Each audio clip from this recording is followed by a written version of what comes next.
হলদিয়া থেকে নজর দেব হলদিয়া দুর্গা চকের বারে বিজেপি নেতার দাদাগিরি। টাকা চাওয়ায় মদের বোতল ভেঙে হোটেল ম্যানেজারকে খুনের চেষ্টার অভিযোগ উঠল বিজেপির নগর মণ্ডলের সভাপতি অনুপম মাইতির বিরুদ্ধে। সে সময় বারে থাকা অন্য কাস্টমারদেরও মারধরের অভিযোগ। অনুপম মাইতির বিরুদ্ধে দুর্গা চক থানায় অভিযোগ দায়ের করেছেন ম্যানেজার। মিলেছে মারধরের সিসিটিভি ফুটেজ। কিরণ মান্না আমাদের প্রতিনিধি রয়েছেন আমার সঙ্গে টেলিফোন লাইনে। কিরণ, কাউকে আটক বা গ্রেফতার করা হয়েছে? এখনো পর্যন্ত কাউকে আটক বা গ্রেপ্তার করতে পারেনি হলদিয়া দুর্গাচক থানার পুলিশ। তবে তল্লাশি চলছে এই মুহূর্তে এবং ফোন মারফত ওই অভিযুক্ত নেতা অনুপম মাইতিকে ডেকে পাঠানো হয়েছিল। ফোন ধরেছিলেন উনি, কিন্তু তিনি এখনো পর্যন্ত আসেননি বা পুলিশ বাড়িতে গিয়ে তার দেখাও পাননি, এমনটা জানা যাচ্ছে।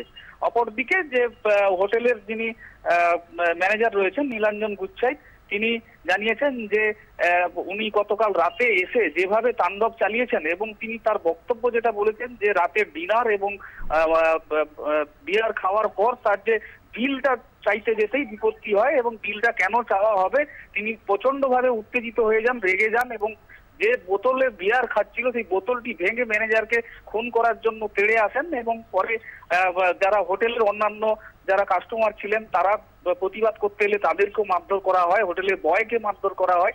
এসি মিস্ত্রি একজন ওখানে ছিলেন, তাকেও বোতল নিয়ে তেড়ে যাওয়া হয়, এমনটা অভিযোগ উঠে এসেছে। অনুষ্কা, ধন্যবাদ কিরণ। আমরা শুনবো আক্রান্ত ম্যানেজার তার কি বক্তব্য।